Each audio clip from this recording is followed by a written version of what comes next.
En esta casa de ideas todo puede servir. Pero no amontonamos. Seleccionamos en cajas los tesoros cartoneados durante el día. Un gesto al revolver un café, un zapato tirado sobre la vereda, un acorde caído de un pregón o las formas de variar y agitar narradores. Cada pequeña pieza aguarda y busca el reencuentro con su ensamblaje. Venite al tallercito de Entredicha. Herramientas de entrecasa para escribir y pensar. Por Gabriela Stoppelman. El mismo quilombo de todas las veces el mismo quilombo. Mirá.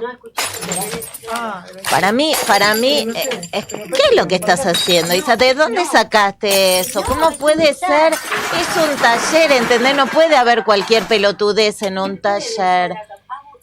¿Son muy las palabras? Para mí, a ver, escuchemos, porque algo me parece, yo te veo la cara pálida. No sé, no puedo más. Escucha. Hoy lo quiero. Escucha. Es increíble, ¿no? ¿Cómo suena? Menos mal que no lo escuchamos todo el tiempo, el corazón. Buen tiempo. Está bastante bien. ¿Qué decís? ¿Para reírse o no para reírse? Tema. Cabalga. Dale, ahí está. Mira, tenés corazón, Boto. No Lo estamos viendo, ¿no? Impresionante. Si supiéramos todo el tiempo cómo late y cuando deja de latir, los esfuerzos que hacemos para que no deje de latir simbólicamente, ¿no? Porque si deja de latir, te vas un poquito para otro lado. ¿Saben a quién me recuerda esto? A un poeta que se llama Nicolás Guillén, ¿lo conocen? Sí.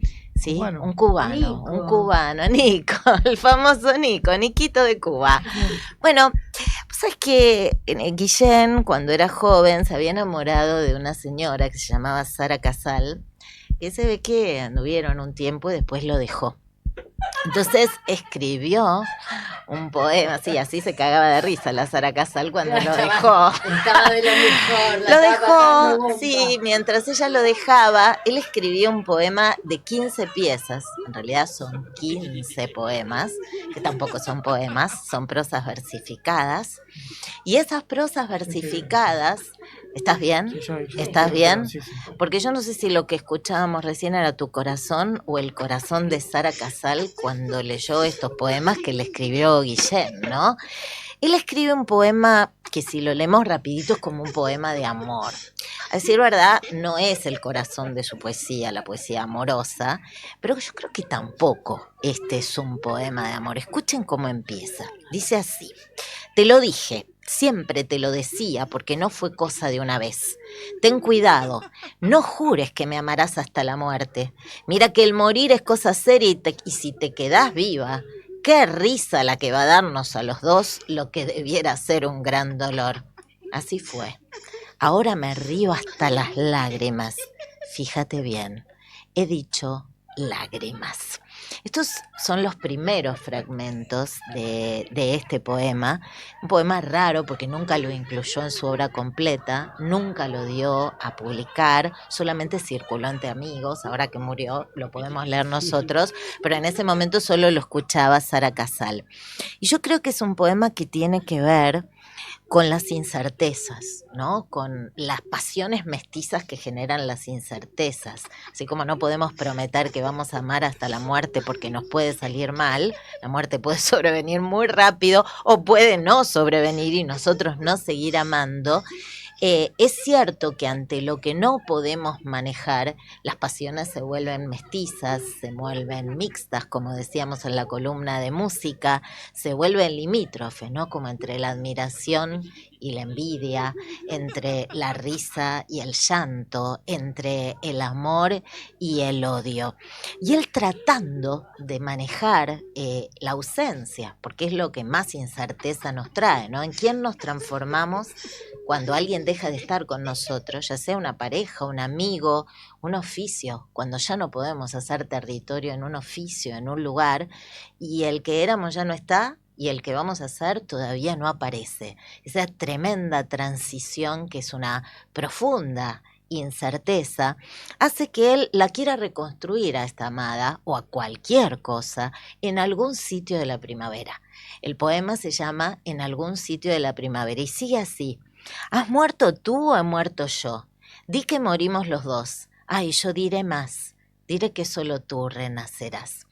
Por supuesto, el trabajo de la memoria en la ausencia puede construir una amada sustituta o un amado sustituto dentro de la primavera. Es la única manera de volver a construir. Es como un nigredo alquímico. Totalmente, el nigredo en la alquimia era un momento en donde parecía que se quemaba todo, pero que si vos seguías poniéndole fuego salían los colores.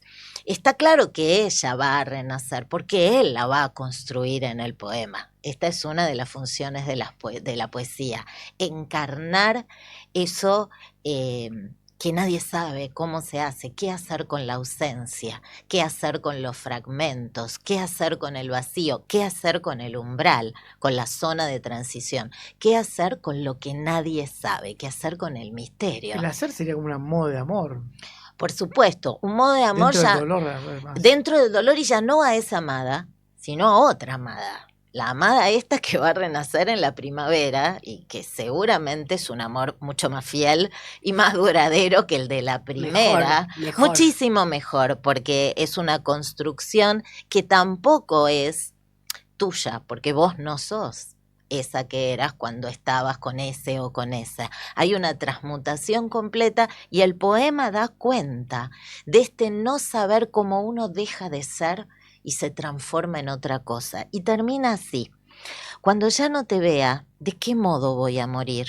¿En qué tugurio? ¿En qué mazmorra? ¿En qué mendigo? ¿En qué paloma? ¿En qué arrecife o cementerio? ¿Junto a qué río? ¿En qué mísera cruz? Ay, ojalá sea en algún sitio de la primavera, húmedo al beso de la luna nueva, donde tiemblen campánulas sonando en saludo a tu regreso, y vengas tú, con lentas flores de naranjo por entre aplausos y corales. Pero vuelvo a decirlo, no sé si esto será inocencia y fiel candor, si no será tal vez pedir más de la cuenta. De veras, que no sé.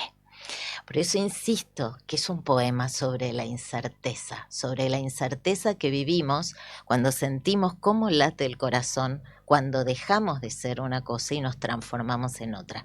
La poesía de Guillén está llena de estos híbridos de presencias y ausencias, y a veces ese tema toma un cariz más concreto. ¿Saben algo de la vida de Guillén? Aparte de No. que era cubano, ¿no estudiaron? Para eso No, venimos no hasta Jessica. estudiamos. No Lo único estudiaron. que Bueno, veo pues es que es pueden algo, leer algo, es ¿no? como intangible lo que toca. Sí, eso se podría decir de cualquier poema. Vamos a levantar un poco la vara, Isabel. Sí, es intangible, por eso vamos a tratar de hacerlo un poco tangible. Pero es que No hoy no te estudiaste, ataco. y bueno, la lluvia. Sabes que él era hijo de españoles y de africanos, así que más que presencia, ausencia, lo que vivía era esa tensión de blancos y negros. Aparte de una vida bastante dura, porque cuando era... Una vida currech. Sí. Otra parte mía. Bien, muy bien, continuamos entonces. Cuando era muy chico, su papá es asesinado porque denunció un fraude electoral, y a partir de ese momento él empieza una fuerte militancia. Aparte de poeta, era periodista, viaja, cubre la Guerra Civil Española, vuelve a Cuba, se declara comunista, le va como la mona haciendo eso, lo expulsan, vive años en el exilio.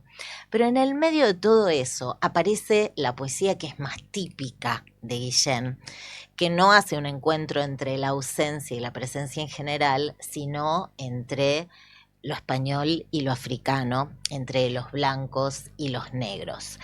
Él tuvo como dos momentos de iluminación, podríamos decir. Uno cuando descubre el son cubano. Son cubano, esta música que de verdad es alegre y triste a la vez y que venía de las zonas rurales de Cuba. Y después cuando conoce a Langston Hughes, que es un poeta que se dedicaba a la poesía jazzística. La poesía jazzística en los años 30, donde lo único que podías hacer era escribir poesía, porque estaba todo hecho pelota, era una poesía que primero hablaba del jazz y después intentaba imitar, simulaba... El ritmo. Sí, simulaba que estaba improvisando, porque la poesía nunca improvisa, porque hay tiempo para corregir y demás. Pero sí el ritmo en el sentido de que era una poesía collageada. había onomatopeyas, palabras mal escritas, palabras escritas por la mitad, mezclas de lenguajes vulgares. Rap. Sí, es como una especie de rap que no necesita... Bien, vamos levantando. Es como una especie de rap que no necesita... Sí, no, la presión ahora te la vamos a tomar. La clase de poesía un poco tensa, pero después te vas a relajar. Decía que es un rap que no necesita música, porque tal vez esa es la diferencia más grande entre poesía y prosa. ¿Cuál es la diferencia entre poesía y prosa? Él la sabe. la Tema música y 1, las tema palabras. 2. Muy bien. La prosa ¿Qué dijo? cuenta, la música Lo de la... escuchamos en Dylan Thomas la otra vez, la musicalidad al Claro. leer sus poemas. Tipo no estudia, pero es vivo, tiene memoria, Sí. recuerda un poco. A va mí me asociando. Tiro, si aburrió un pega, poco pega. la voz. Te aburrió la voz Sí. de Dylan Thomas. Sí. Bueno, después te Me voy a gustó buscar algo mucho. más canchengue. Por ahí esto que voy Un a tango, leer... un tanguito. Esto tanguito te voy a decir no es, pero tiene su gracia, no es para reírse, pero implica este estado de descuido, de relajación, de descontrol, de hacer con el lenguaje todo lo que se te ocurra, de moldear el lenguaje, que este es el corazón de Menos la cortar el poesía. ritmo por ahí. ¿Cortar el ritmo? Mal. Menos cortar el ritmo. Mal. Hacer Sí, cualquier cosa, pero a ver, conservar cortar esa el musicalidad. ritmo, qué interesante lo que decís. En general las personas piensan que un poema tiene que terminar más o menos como un tango haciendo un chan chan. A veces cortar el ritmo y esa promesa incumplirla puede ser producir otro ritmo. Pero en el fondo ese ritmo nuevo también está elegido. Lo que no se corta es esa respiración con que las palabras están produciendo sentido. Porque cuando la palabra deja de contar y empieza a cantar, hay como una especie de sístole, diástole, que después se transforma en respiración, que es el primer sentido del poema. Por eso no importa en qué idioma sea, porque eso lo podés conocer. Como decía recién Rudy, ¿no? Hay ahí un conocimiento muy profundo que no va a lo conceptual. Después sí, si querés más o menos entender, tenés que conocer el idioma. Escuchen este hermoso poema. Este poema es de un libro que se llama Songorokosongo. Songorokosongo es una imitación en palabras y onomatopeyas del ruido del tambor.